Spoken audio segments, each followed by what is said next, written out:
In today's video, we're going to turn these into these.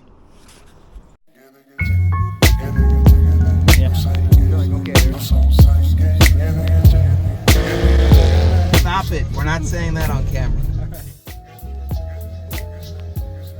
There are many reasons why you might want to change the headlights on your third gen Toyota RAV4. And for us, the main reason is not due to yellowing and fogging of the lens, because we just replaced these. It's due to serious condensation. Now, I do have to give you a disclaimer. I made these headlights myself. I retrofitted projectors into them, as you can see over here. The light output of these are fantastic. And the cool thing about these projectors is when you turn the high beams on, these have a little mirror inside that shine up, so you get basically double high beams out of these cars. It's fantastic. But the problem is, if these keep fogging up in the dead of winter here in Washington, like these over here, it's going to be unacceptable. As light tries to pass through these droplets of water, they're little tiny mirrors of reflections, and they're going to dissipate the beam. It's going to make the pattern look like poop. And realistically, I just don't want to deal with lights filled with condensation over and over again. So what we're going to do is we're going to pull these lights out today, and we're going to swap in a new set of headlights. There's not many headlight options for a third gen RAV4, and that's why I elected to build my own projectors. But the ones that we got, I'll drop a link in the comments below, are actual projectors with a black housing, and they're about $90 from Amazon. Not too expensive. Fingers crossed they last a lot longer than these. And the reason why we went with a black housing is to match the wheels that we put on her car. Black wheels, black housing headlight. We put some black trim all over the car. So overall, the car is going to start to look a little bit more uniform. And frankly, these got to go. The first thing you're going to want to do before you start to do these headlights is you're going to want to jack up the car and remove the two front wheels. You can swap out the headlights without removing the front wheels. But in order to get to some of the bolts, specifically the bolt right here for the headlights, you got to pull the bumper off. And to get underneath the bumper, it makes your life a lot easier if you pull off both front wheels. We're not going to change the fogs today, so we're going to leave those intact. But what we're going to do is we're going to remove all the clips, have the front bumper kind of sit like this to give us access to the headlights, swap out the housings, and we'll do one side at a time and put the bumper back together.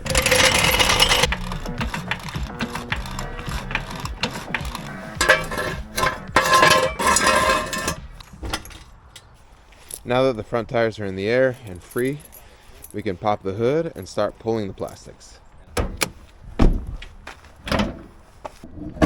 To get to the bolts that hold the headlights on, we're going to have to remove the upper cover. Now, a lot of people don't know how to put this back on correctly, and I've seen RAV4s with this thing thrown away. So let me show you the pro tip. To remove these pop rivets, you literally push in, and now that's free. And what I like to do is take them out and hold on to them. That way when I pull the plastic off, they don't fling everywhere. Put them in my pocket. And you push in here and fling it up. Just put it in your pocket, save it. I use one little flathead screwdriver for this. And the reason why is that way it allows me to get into these standard pop rivets, as you can see here, that pop up. And then it also allows me to get into these two here on both sides of the bumper in the front. There's going to be a little screw-in rubber mount right here and here, and you're just going to want to unscrew these, and this is the perfect size flathead. Now you can go get a Phillips, that's fine, but I just get in here and then untwist it, and that is actually one of the clips that holds in the factory bumper. Another thing here too is you don't need to remove or pop up your hood dampers here, but you do need to remove the little pop rivet in the front of the plastic here, and this is just a pop rivet. It pops up like that, and it's the same on both sides. Save it and put it in your pocket. Take this off, pop right out, throw that on the ground. Now it's going to expose 10 mils on the top of the headlights here. It's also going to expose a few more pop rivets on the bumper. We got 2 here, and we don't have any more in here, thank goodness. So let's go ahead and remove these 2 here. And again, save these, put them in your pocket, and don't lose them, because they love to get lost when you pop these off. Here we go. Perfect. And then this guy. Perfect. Now we're going to have to remove the wheel to get up and under the bumper to make sure all the pop rivets on the bottom of the bumper are clear and the couple bolts and screws on the bottom. I'll get into that in a second.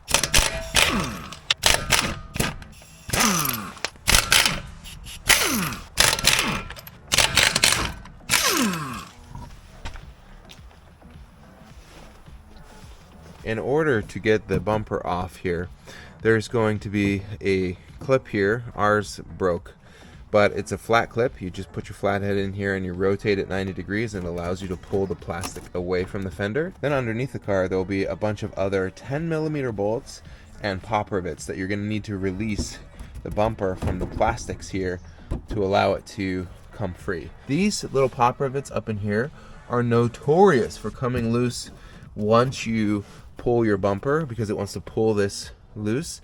So make sure, if you can, get some spare pop rivets or keep track of them, and that way you can close this back together so it's not flapping around on you like ours is. Here's what underneath the bumper looks like, and you can see there's a pop rivet right here. There should be a pop rivet there, and there's a bunch of other pop rivets and bolts that hold in the front mud guard or splash tray on your RAV4. Now we don't have one of those, sadly. The car didn't come with it. I got one coming that's steel, so it's going to protect this car like crazy. But you want to make sure you release the pop rivet or the 10mm bolt or screw that comes in that holds on the plastic guard here, and it'll allow the tray to just kind of be loose in here. And if the tray is loose, then this can come free. So just make sure you go 1, 2, 3, 4, 5, 6, 7, 8, all on the bottom of the bumper, and it will allow the front tray slash mud guard to be free so you can pull the bumper. Now that we got all the pop rivets on this side clear, what you're going to want to do is you're going to peel back the plastic here. Come out like so. And up on the top is going to be hard, but it'll pop out.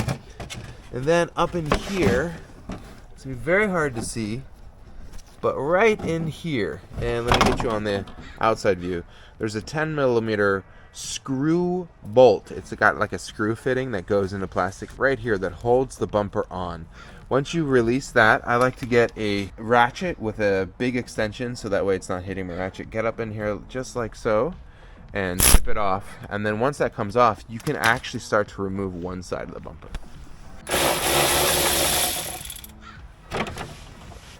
There it is. Make sure you put this in your pocket or somewhere safe, because these are notorious for popping tires in driveways.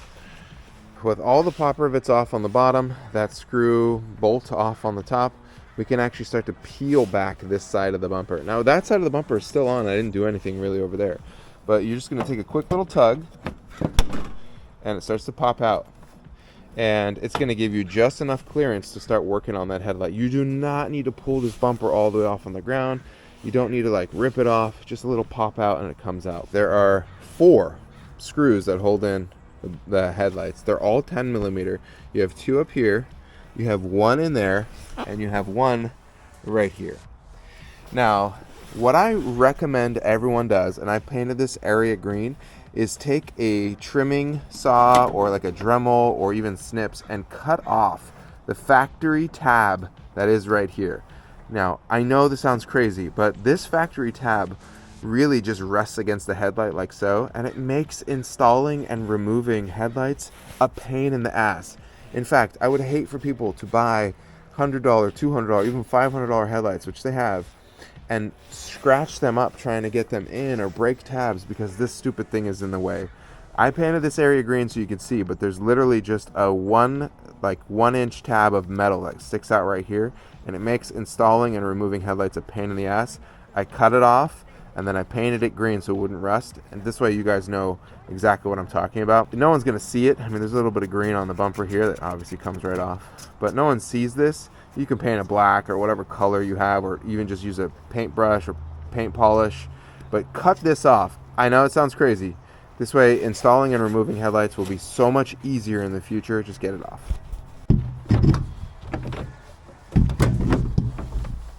Let's disconnect these. These are the HID plugs.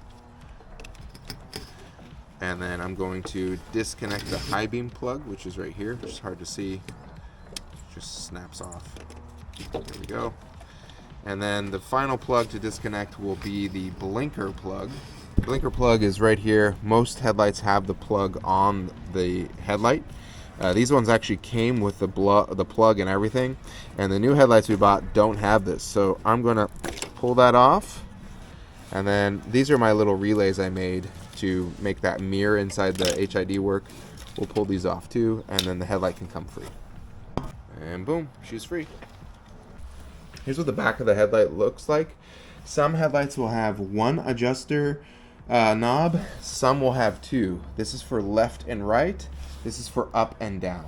That way the headlights are perfectly aimed. The new headlight came with bulbs already installed. I highly recommend you replace the bulbs that come with these headlights with some sort of LED or HID. Halogen just doesn't cut it anymore. This isn't 1985. We have way better lighting technology.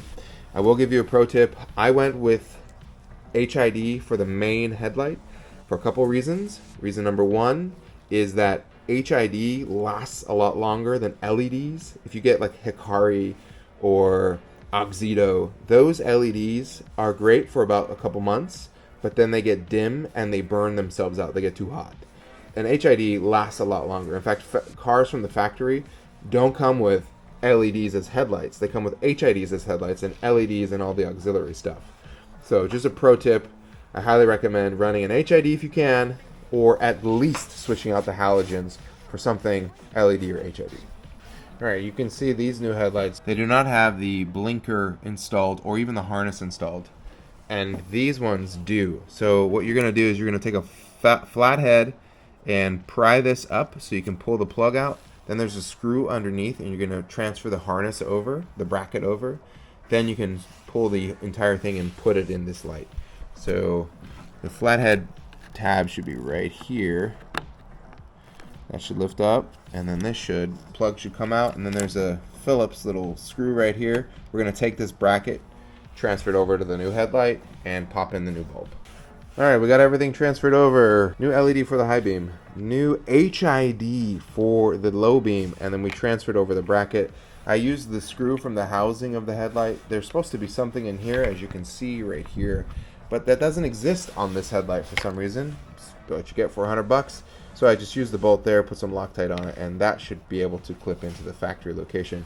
Let's put this back in the car, and then we're going to repeat the process for the other side.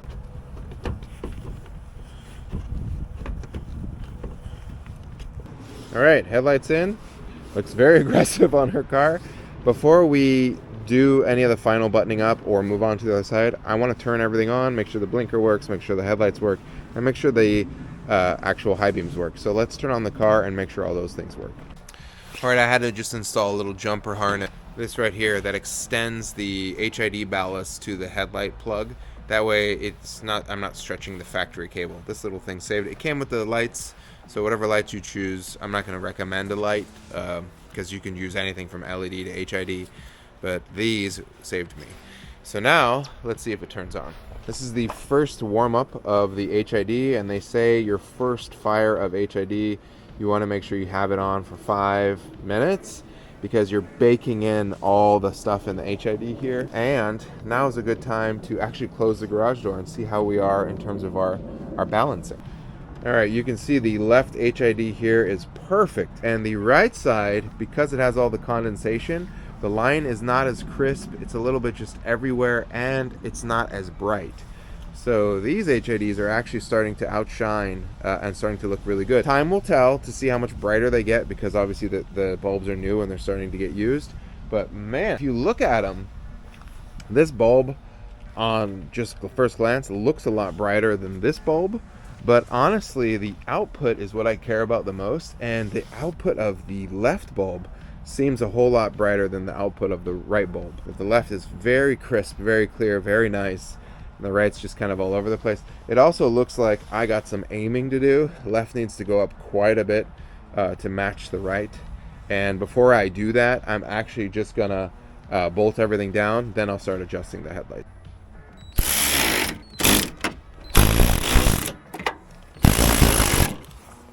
All right, we got these aimed where we want them to be. We got them installed. Now it's time to put this side of the bumper back, and we can move on to the other side.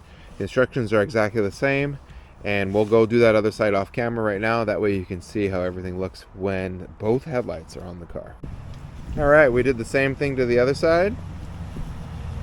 Now it's time to button everything up, reinstall the bottom tray. Bumper's already on the car. Redo all the pop rivets, and we should be good to go.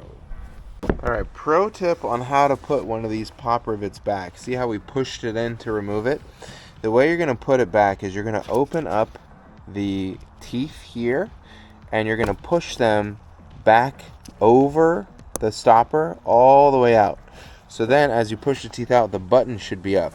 The button up allows you to install them in the hole here. Then you can just push it down and lock it in place.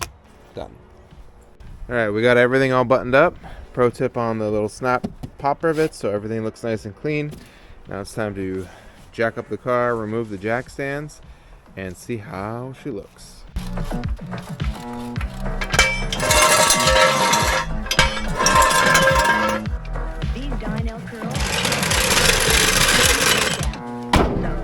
All right, we got everything on, and the black housing makes this little RAV4 look so much more aggressive, especially with the black wheels. Holy cow, that looks so good.